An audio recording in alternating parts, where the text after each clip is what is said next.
DAMWON gonna take that one off the table. All right, you got us the first time, you know, okay, you force out the ban, but I don't know if Cryin is gonna get to see the Lucian again after that incredible performance in game number 1. The early Lee Sin pick here for Khan has been strong on it. Has already played it 3 times throughout MSI. We'll be interested to see if they want to go for a really heavy early game skirmish style of composition. Yeah. Because this is something that we have seen alongside these Lee Sins. Sometimes you go for things like the Lee Sin, the Rumble, you know, you go for early game power in the mid lane, you really look to scrap, you really look to take over and try to get a little bit more aggressive around those early game objectives. It was RNG who was able to kind of run the show around those in the previous game. And as a result, DAMWON was kind of on the back foot. You know, they lost out on the level 1, they lost out on the skirmish around Rift Herald, and they were forced to really pass over the driver's seat to RNG. They were the ones dictating the pace of that game for pretty much the entire time. But Morgana coming through as the answer to Udyr. I still do really like this. They will have to be careful about those pre-planned level 1s that we saw from RNG last time.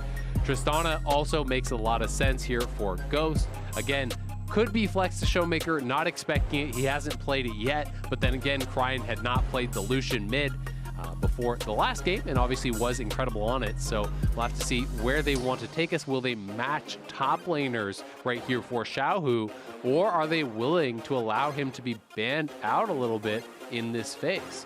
Well, we have 4 out of 5 runbacks from game number 1 here so far. We've got the same jungle matchup, we've got the same AD carry matchup, but yes, it will be the top lane match up there. Xiaohu picking up the Jayce here for RNG.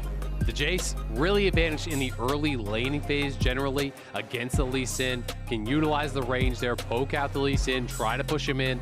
The danger with this matchup is always, if it starts to go bad, it starts to go really bad, because Lee Sin can withstand the onslaught, and if he's able to get a kill, if he's able to get some jungle assistance up there, Lee Sin can start to take over the matchup. It's more difficult for Jayce to really contribute in those 5v5s generally, and in those skirmishes than it is for Lee Sin. So you've got to make sure you're on point. You've got to make sure you're staying safe from any jungle intervention from Canyon.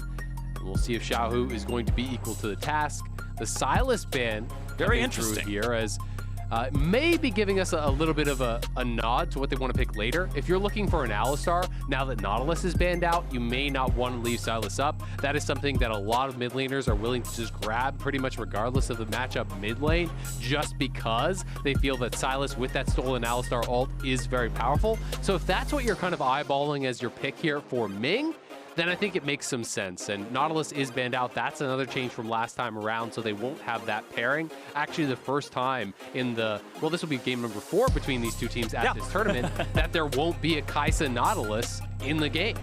Yep, Nautilus banned away means that that bottom lane duo that has been so powerful will be broken up. Ryze also banned out here. As remember that in the last game, both Orianna and Syndra were banned away in phase 2. This time around, it was only Syndra that got banned out, and that means that RNG can lock in that Orianna there for Cryin in the mid lane. Yeah, but you know, you're exposing that on red side to a counter pick here from ShowMaker. So you can tell this is really high priority.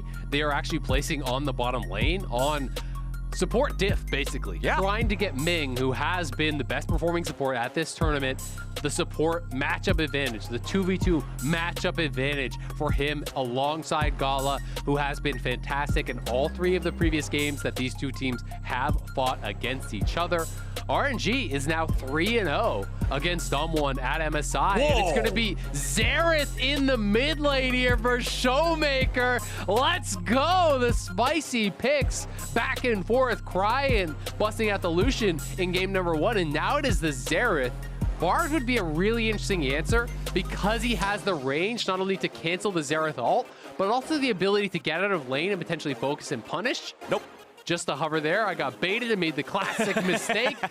It will be just the Rell. So the Rell coming through here gives them the engage. They have a little bit of poke here with the Jayce. They have the Rell plus Orianna combo, incredibly strong. You can set up then for Gala to be able to fly in and really look to make things happen. But this is so interesting because Xerath, you would feel like when you're looking at a lot of the composition that DAMWON wants to go in, right? And Xerath is kind of opposed to that. Xerath wants to sit back, wants to play it safe. So I think what they will be trying to do is have Xerath soften up some of these members, you know, battle poke with poke, the Jayce against the Xerath. And if ShowMaker can land enough skill shots, push some of these members down to low health, then you utilize the engage here from Beryl. You fly in with Canyon, with Khan, the Black Shield on Ghost, and try to snowball through that team fight. And this is going to be really exciting because Xerath is one of those hero or zero style of champions. If you are on, if you're hitting all your skill shots, he can feel so oppressive, but if you are not, he is worthless. And if you're out of position, it's so easy to get burst down. This champion is ridiculously squishy. So really interesting pick here from ShowMaker. And I like that. I like the fact that Xerath demands that the person piloting him showcase exceptional skill. Most champions in League of Legends have some sort of targeted ability or reliable thing to trade with, even if you're having a bad game, right? Yeah. Not Xerath. You can throw all 4 spells into the woods and do 0 damage. I mean, the floor is 0 for him, right? Yeah. You know, the floor is deep down below the basement. Yeah, exactly. So baseline for this champion, incredibly low. He is playing Comet here. So indexing more towards that poke. Going to be very, very interesting to see how this does work out. Xiaohu also going Conqueror on the Jayce as opposed to the more common phase rush, which can help you escape from that Lee Sin and from potential ganks coming in from Canyon. Of course, if you do get hit by that Tempest Cripple, you're slowed down. A lot easier for Canyon to then hit a binding to try to pressure you a little bit. But instead, he is going for more of the brawling build here. And pretty heavy index towards lane. He's playing towards Scorch, towards Comet. He's got Biscuits. Success. Had been one of the best performing LPL teams internationally for years. And they had finally reached this summit of an MSI championship. So it was hard to take for so many RNG fans, for so many LPL fans, to see Uzi stepping down. And RNG, after having such a rough year last year on the rebuild, 7th, 8th in spring, don't even make playoffs in summer, coming in 9th place. Here they are. They have already come to the place where RNG had their greatest success from the past, the MSI finals, and they are looking to equal that success that they were able to have with Uzi, which would just be so incredible to see. Really interesting level 1 here. This is actually Gala as well as Ming spending mana and some health to say, hey, released bot, guys. Udyr is starting bot, but actually, Wei is starting leashless topside. So you can see the mind games that are going into this. They know how smart of a player Canyon is. They know how good DAMWON is at actually tracking junglers just based on CS, based on timing, where they would be on the map on their full clear. And this is going to throw you off a little bit. So it will open the opportunity potentially for Wei to make a bot side play while DAMWON is expecting him to be on that top side clear. Ming already losing a little bit of HP down here. We'll see how that continues to shake out in the 2v2. ShowMaker trying to trade here pretty quickly with Cryin. Remember that Xerath does have the ability to channel that Q, that Arcano Pulse for greater range, but he can also snap cast it if he's right in his opponent's face like that. Makes it a bit easier to hit, but we will see both junglers pathing towards this bottom side of the map now. Keep your eyes on Canyon in particular to see if he tries to make a move not expecting Wei. You can already see the on my way ping coming out from Canyon here, but it's Wei who's made his way down first. We'll see if the RNG plan works, and there it goes. Ming's already made the engage. There is your stun. There is your play. Ghost is not long for the world, and Beryl is not either. RNG picking up 3 minutes into the game. Man, it's all off of the fake leash. And this is so interesting because I think a lot of people are going to say, well, they warded out the Udyr. Why didn't they know he was coming? Look at the positioning on where Canyon was at that same point. He was actually on his 4th camp doing Raptors. So they assumed that this was a leash start on bot side, and that when they saw him on Raptors, they thought that was his 4th camp, moving up towards top, not on his way down towards bot. It was, in fact, his 3rd camp. They didn't spot him. They didn't see that he had blue buff. They only saw the Raptors that were being attacked. So they got completely baited by this brilliant level 1 here. And this is just, you can see the shock, you can see the surprise. Like, what is Udyr doing here? Why doesn't he have blue? We saw him on his 4th camp, but you didn't. You saw him on his 3rd, and he had been completely outthought, outplayed in this early game.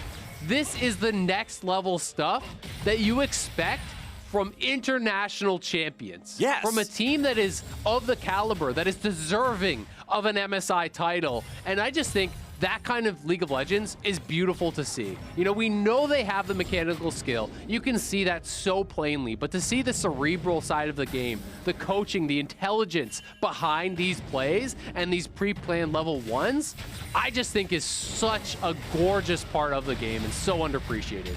We talk so much about how, you know, the smallest things can make the biggest difference in a game of League of Legends, and usually it's one ability connecting or one single summoner spell being used at the right moment at the right time.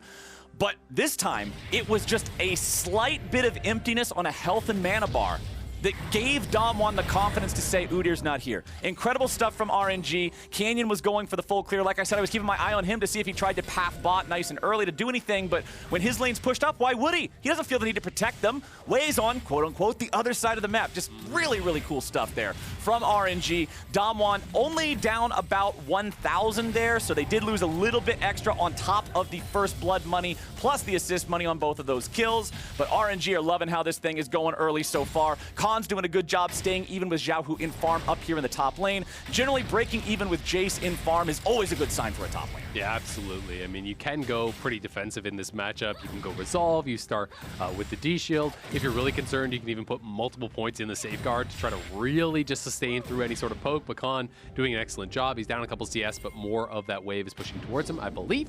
So should be able to equalize that pretty simply. Wei going to be spotted out here. We'll see if they want to try to make any sort of a collapse, but it doesn't look like they're in position to do so. And Canyon just will be going for a recall down on this bottom side. Wei, see if he wants to clear this out, and we'll catch that ward. So actually a cancel recall from Canyon. So Canyon is saying Wei may be coming down here, so he's actually going to go into the brush and probably start his recall again, and then just be there in case of an Udyr gank. Okay, XP per level on the side of your screen here. We can see solo laners hitting level 6. Xiaohu is the last one to arrive at that point, but of course for Jayce, you don't get an ultimate ability, you just sort of enhance what you've already got. So RNG, we'll see how this one continues to move forward for them, still having that lead about the same. Beryl walks forward with the Eclipse, but neither player from RNG will be within range there for the Zenith Blade. Ghost still staying even with him in terms of farm as well. You can see Canyon pathing up towards the top side of the map. Scuttlecrab has spawned there here for the second time, so that means he should be able to secure control over that one. As honestly, Azael, every single role is very evenly matched outside of those couple of kills that went over to RNG super early. Yes, sir. You can see that. Oh, nice kick in. Nice flash from Xiao, who needed a flash as soon as possible to escape the binding, but now the soul shackles are down. Canyon's trying to stay alive here with the Arcano Pulse coming in, and ShowMaker's the one who gets the kill. Bottom side looks like they will survive. Being pushed back, though. Ghost having used both his summoners. Just the ignite there from Ming, so nice kill.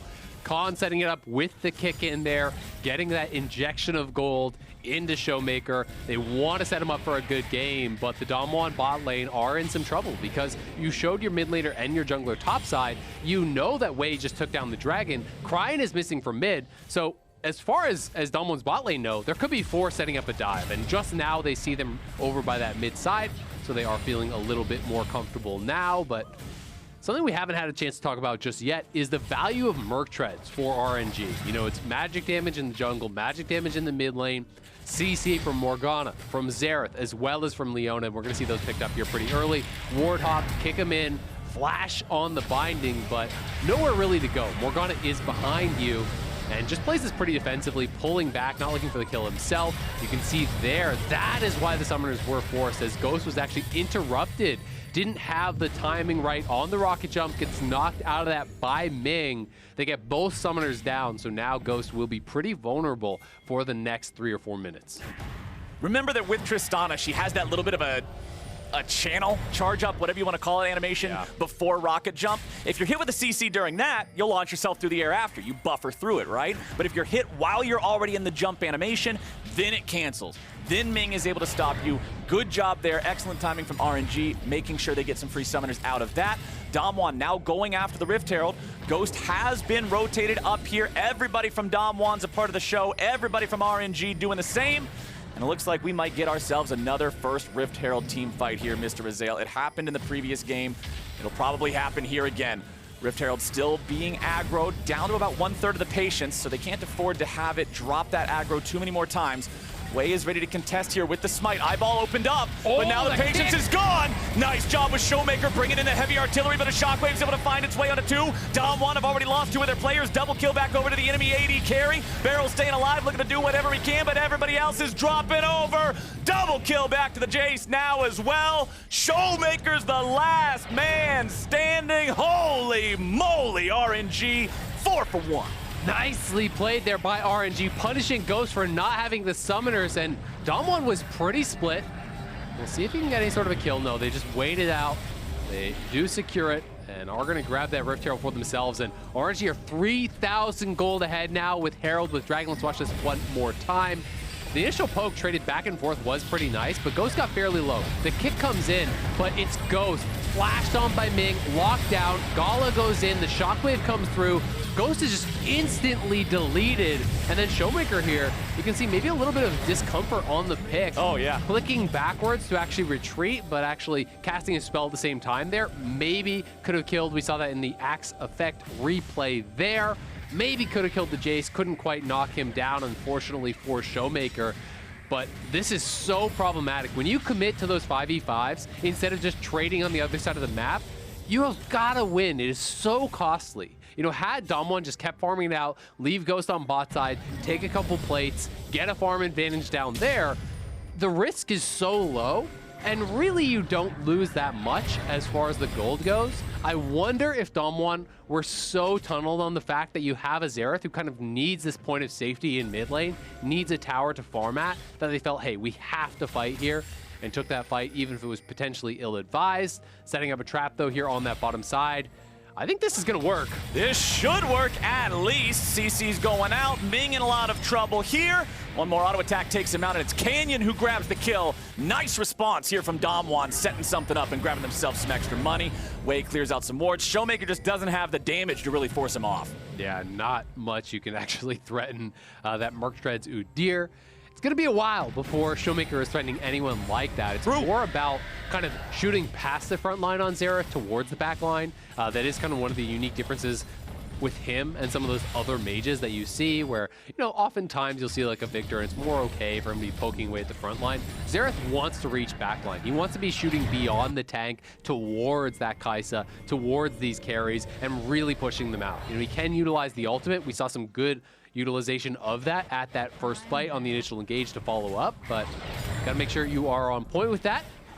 And unfortunately for DAMWON, Ghost is pretty far behind, right? You look at the itemization, he does not have his mythic yet, and Gala has the mythic, a couple of longswords on top. You know, even in that gank that just worked, it's actually Canyon that picked up the gold. So Tristana is falling quite a bit behind here, and RNG are just in such an incredible position. Oh, and Ghost is already in some trouble with Gala going in on the killer instinct, but the chain CC's coming back. Ghost is not the one in danger after all. Teleport arrives as Cryin joins the fight, but he's only there for Gala's funeral. Yeah, I mean, that's a 1v1 you win, Gala, but where's the support? You got to be thinking about where Beryl is. He goes in, that's an 800 gold shutdown given over to Ghost here. Oh, shockwave connects. You got to keep your eye on the ball, man. Shelly charges in. RNG is going to grab themselves a couple of plates, but nothing more. Ghost survives, but it costs his flash. Does cost his flash. Still, all things considered, pretty good for DAMWON. Getting that shutdown onto the Tristana was huge.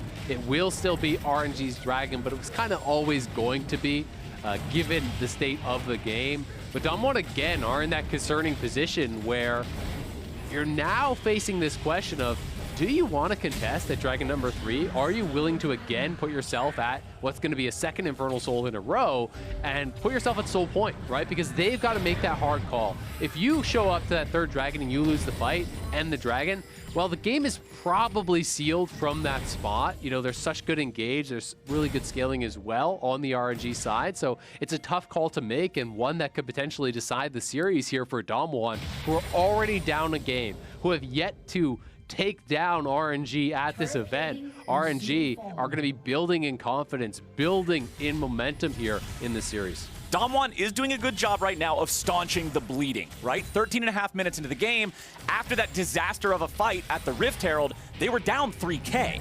They've cut that in half since then, a little bit more than half, I guess, if we're being totally true to the numbers without doing any rounding. But DAMWON have to make sure this doesn't balloon any further. Gold leads of a couple thousand mean a lot early on like this. We're not even 15 minutes into the game. RNG already has that Drake lead like you were talking about. It's still very scary for DAMWON. This game has to be played very intelligently for them. Otherwise, they're down 2-0, and if they want to win, that situation demands a reverse sweep, and that's so hard to do. It absolutely is, and the LCK and the LPL are no strangers to international competition. These are two teams that have fought each other in international finals so many times. And while the LCK does hold a 3-2 lead as far as those international finals are concerned, it's actually both of the wins coming for the LPL at MSI. They are 2-0 in international finals against the LCK at MSI. And it's actually LCK who has always been coming out on top on Worlds. So it'll be interesting to see if that trend is continuing or if DAMWON will be able to buck the trend here and try to claw back in this series. Of course, not that far down in this game, but RNG definitely with the momentum.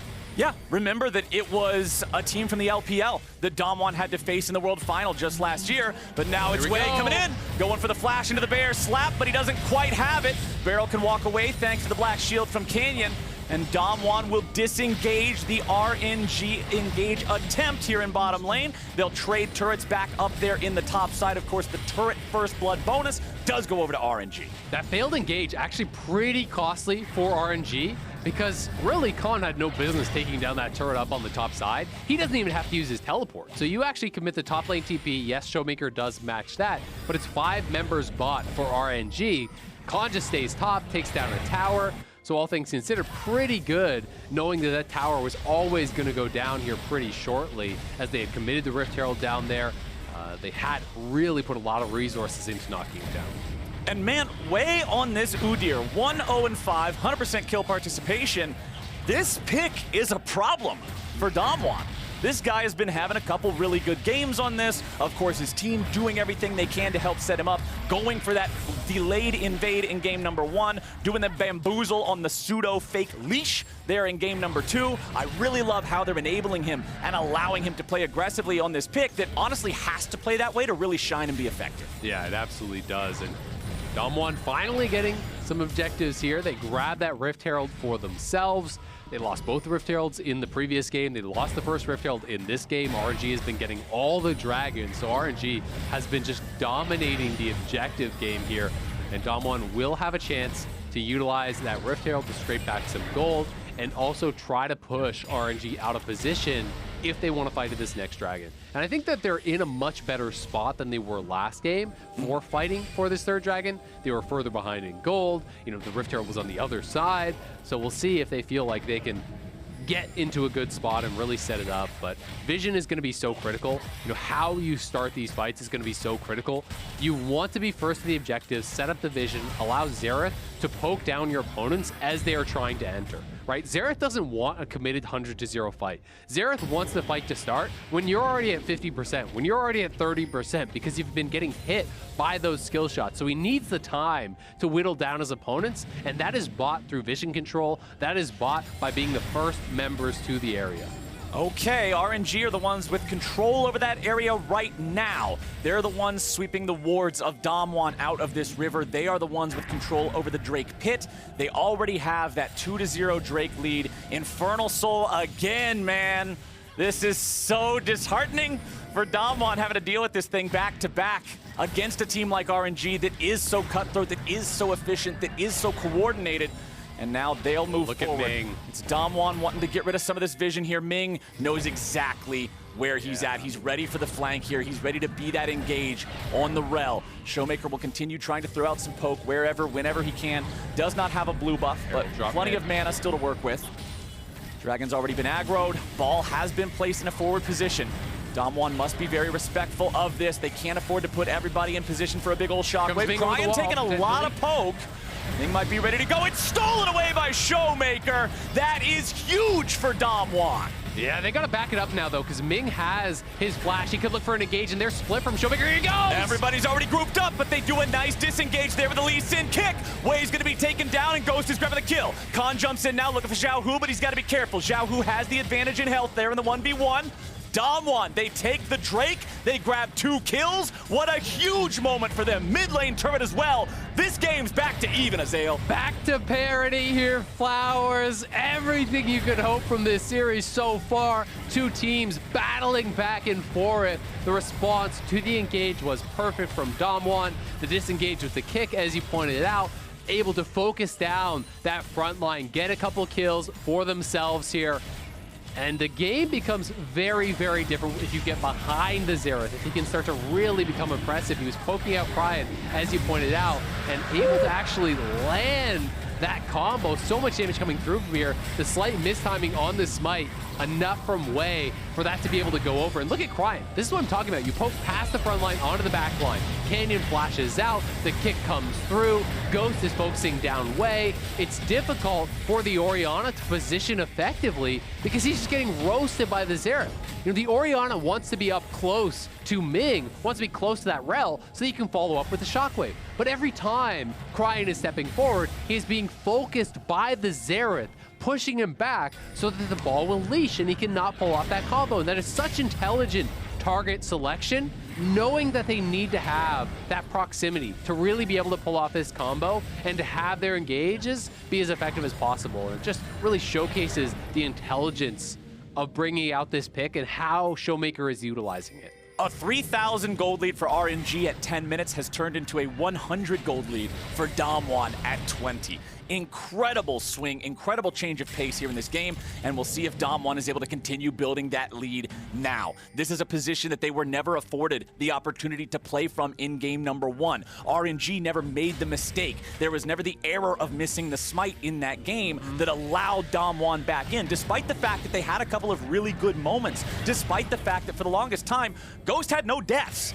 Ghost did everything he could to try to scale up in position in the previous game, but RNG was just too far ahead. And now, man, now DAMWON has found their opportunity back into this game. We're 20 minutes in, and we are on even footing. I am loving the fact that this is a close game. Absolutely, and Canyon really getting strong. You know, he's closing in on that second item with the Zhonya's. You can see Ghost just completed his second item. It can get pretty problematic here, you know, especially for Cryin, who has no sustain. Oftentimes, you know, you can kind of deal with some of the poke by building a little bit of sustain, building a little MR. Obviously, Gala has some built in with Ravenous Hunter, with Taste for Blood. If you go Legend Bloodline, these types of things. Of course, he is Inspiration Secondary, so we won't have that this game. But still, with the sustain kind of built into a marksman's kit, it's more easy to shrug off poke. Whereas mages don't really have a way to actually deal with that beyond the Corrupting Potion. You take a couple hits from that Xerath as Cryin, you're gonna need a gallon of potion. Yeah, I mean, you just can't enter the fight, and it becomes so difficult because that pairing of the Rell and Orianna is so critical. So RNG are gonna have to be very clinical about their engages. You've got to say, all right, this is the fight. We want to take it if X happens. And as soon as that situation occurs, you must go immediately because you can't give ShowMaker time to whittle you down. You can't give him time for multiple spell rotations, or you won't even have the opportunity to fight anymore. And ShowMaker now has the second item, Void Staff here. I like this. Preempting a lot. any sort of MR that is being picked up. He knows that Merc Treads are high value. He knows that everyone's going to have a splash of MR at the very least. And he is already looking really strong. ShowMaker with the summoner spells ready to go here too. Remember, for Xerath, it is very dangerous to teleport into a fight that has already started. He always wants to be there beforehand, as you already mentioned, for his positioning's sake. But the flash is huge to get away from players like Wei, like Xiaohu, who has just completed the evolution of his Manamune into the Muramana, so he'll have all that extra damage here on a champion that already possesses incredible burst potential. 30 seconds on the clock until our 4th Drake of the game is live. It is a 2-to-1 count, so no soul available here for either squad. As Wei's just running on through, Cryin teleports into mid lane here to be ready. Ooh, nice poke coming out from the Shock Blast there, taking off half of Ghost's health. Yeah, it's a pretty big deal. DAMWON trying to poke back here, Khan grouping up now. Kind of becomes this little mini game where RNG have got to dodge the poke. You've got to be able to be really effective at that. At the same time, you also have to dodge that Jayce poke coming through here from Xiaohu because he is quite strong at this point. And, oh my goodness, he's already ready to go. It's the insect, baby, and Khan is getting it done. Leona ulti ready to follow up. They're getting the kill on Xiaohu next. Both RNG solo laners have been deleted, and DAMWON roars to life. Is that Khan or was that Canyon? Because those Lee Sin mechanics are clean, baby. Khan goes in, kick flash, Cryin deleted. DAMWON on the march to Baron. Oh, baby, what was that? Khan on this playmaker, on this Lee Sin. Give the man the opportunity to decide the game and he'll get it done. DAMWON's now on the Baron, working it down rather quickly here. Already down to about half HP. Remember, the Wei does have the flash. He's able to try to go in and go for the steal if he wants to. It's up to DAMWON to keep him out of the pit, but Ming's already over the wall. The Baron's going to be taken very low. Canyon's able to secure it, and now they're going to get Baron, and they're going to get a little bit of extra here on the side. Ghost jumps over the wall, but Gala's going in. He's got the killer instinct, but who's the killer and who is the killed? Goodbye, RNG, as DAMWON finds themselves a Baron and a couple of kills. Khan's now got to be careful. Canyon with the flash away, and Khan's going right back in. RNG decided that DAMWON was still hungry, and they fed him a couple more courses, baby. RNG looking like a bad kung fu movie there, funneling in one at a time, getting knocked down left and right as Ghost wipes them off the map, and DAMWON take full control over this game. This is the LCK #1 seed that LCK fans were hoping for. The precision, the execution in these team fights was where they were supposed to have such an advantage, and finally being able to showcase it. This is the stuff you dream about as a Lee Sin. International final, hit flash, perfect target there, straight into the CC, no chance for Cryin. And then Khan is going deep. The Xerath ults from downtown. It's Kobe, baby, nothing but net, as ShowMaker takes down another. And with that second kill, they're getting Baron, they're taking all the kills after, and they are looking to take this game. Look at the Red Bull Baron power play counter right now. 4,500 gold with 90 seconds still to play. And that's because of the kills that they got after getting the Baron. They picked up 4 kills after they won the Smite fight, after they secured that. DAMWON has so much momentum right now, and with a minute and a half to still use it, to still flex those muscles, RNG has got to be scared about what they've still yet to lose. Yeah, I mean, it's getting dangerous. You don't have that much more to give. And when you're on the defensive against Xerath, it's so tough.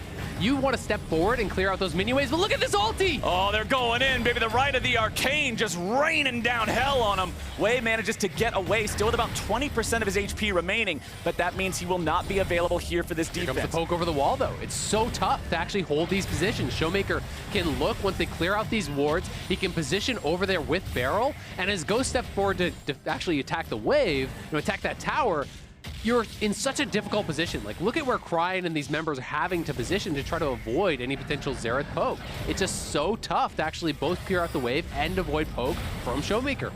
Okay, Ghost losing a little bit of HP there, about 40%, thanks to Cryan's Orianna. Khan will be on split push duty here, making sure they're applying pressure to more than one place. Wei's here to stop him. Khan doesn't want to go for any playmaking on the Udyr, though. We've seen many a team make that error in the past, whether it's domestic, international play, whatever. Over-indexed on the tank, and it's one of the surest ways to throw a lead, so Khan is not about to make that mistake. They'll just continue pushing up instead, playing it nice and slow. Cannon minions putting some damage into the tier 3 turret here. Meanwhile, the tier 2 in bottom lane. This is what Baron split push is all about. Wear them down slowly. Make them choose where they want to defend and then strike at the other location. Absolutely. DAMWON will secure that bottom lane tier 2 turret. 5-1 in turret count here this game. And while it didn't actually matter on this push, they even had top lane prep. You know, you see that Xiaohu is up there clearing that wave out, but that was another stacked wave. So had RNG, not defended as well as they did, well, you lose that tower and all of a sudden Khan's up in topside, and you're losing another tier 2, and it's getting even worse. They are now down 7,000 gold here just about. You talk about Infernal Soul as one of those kind of primo buffs that you can go for. Khan looking for a fight here. Yeah, they don't even need buffs. If Khan's able to just go in and grab the solo kills like this, he's taking the resonating strike.